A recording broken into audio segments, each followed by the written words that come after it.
This represents a young man who was killed. His head was severed from his body. His vertebrae, his spinal cord, was in another spot they discovered away from his severed head.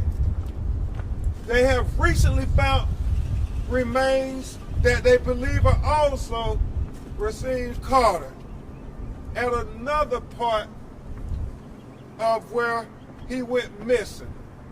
And what that tells us is that this was a nefarious act. This was an evil act.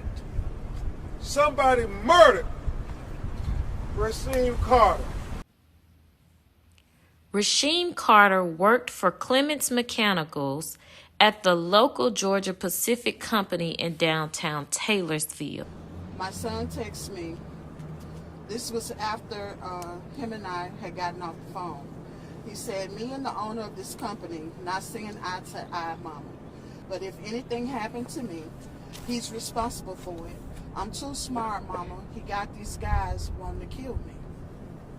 And that's what he sent to me. And then he went missing. And his other body parts are still missing. He was a Fayette, Mississippi native and an accomplished 25-year-old welder and a highly skilled millwright, which means he worked on machines at factories. Since his car had broken down in September of 2022, he would hitchhike 20 miles back and forth from Taylorsville to the Super 8 Hotel in Laurel, which is where he lived temporarily while he worked his job to get money to reopen the restaurant he named after his 7-year-old daughter. On October the 1st, 2022, Rasheem got into a disagreement with his roommate, who he usually rode to work with, but he ended up walking this day a 20-mile stretch to Taylorsville. While on foot, some co-workers picked him up and drove him to the Family Dollar store in Taylorsville. There is when he called his mother. This is according to his mother's report. And he told her that he needed a ride from there to her house in Fayette. So he planned on staying at the Family Dollar. But this was more than 100 miles away in Jefferson County, where his mom lived. While in the store, Rasheem told his mother that someone had called the Family Dollar clerk and asked if he was inside. Rasheem told me that he left the dollar store when he heard the clerk say, "He's in here." He said that he was being followed by 3 trucks filled with racist white men yelling racial slurs at him and trying to kill him. He then went to Taylorsville Police Department asking them for help and asked for them to escort him home. But they told him that they were not a taxi service and that was outside of their jurisdiction. A month later, on November 2nd, Rasheem's dismembered remains and decomposing body, parts of it anyway, not all of it, were discovered on a private property in Smith County. This is 21 miles away in Taylorsville. Initially, the local sheriff said that they didn't have reason to suspect foul play. Let me get this straight. Someone goes to the police station, say their life is in danger, and that groups of white men are chasing them in a truck and trying to kill them.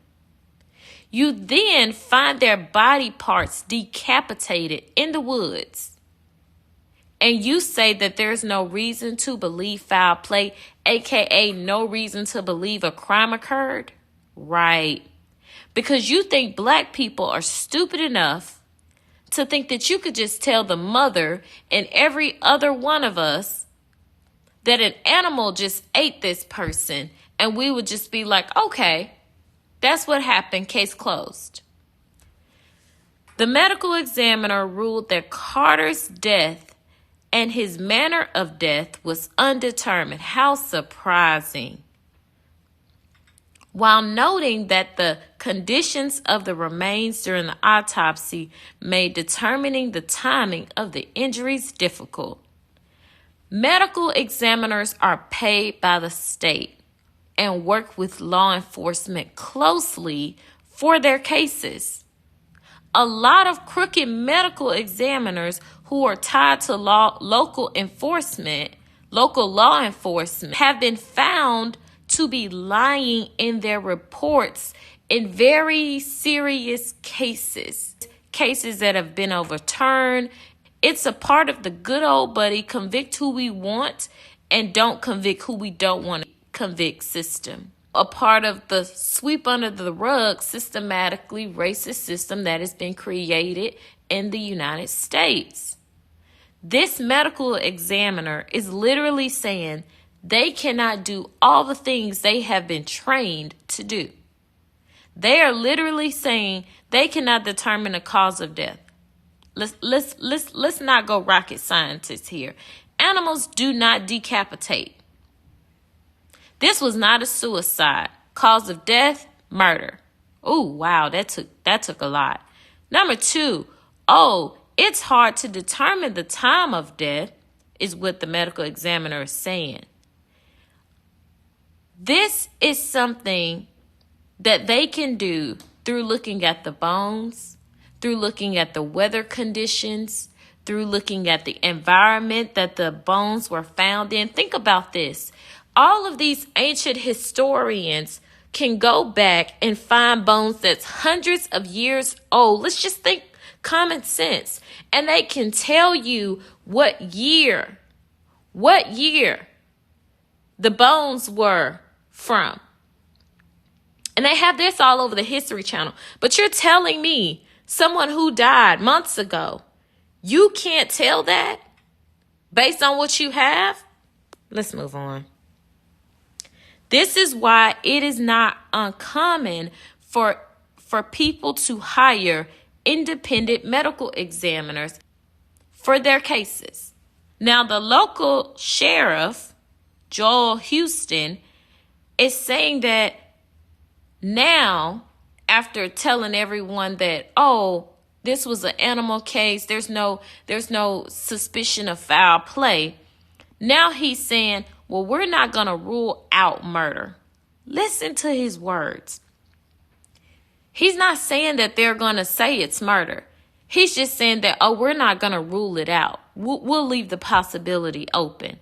But then turns around and says that they were waiting for potential warrants for the person that was told to them was the person who was involved in killing him. But then said, based on the cell phone's location alone, they determined that those people were ruled out. Let me tell you something. If it only took the evaluation of whether people's cell phones were to convict people, you would have way less people convicted of crimes and charges. Saying that the cell phone was pinged in a certain place tells you where the cell phone was. And that's used as additional evidence in cases. It is not the end all and be all.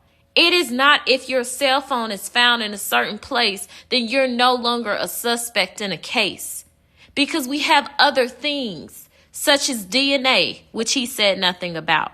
We have other things because what was found was his driver's license, a vape, his phone charger, blue jeans, and that's not even including the remains of him that was found. We have these items, but we haven't heard nothing about the DNA analysis of these items.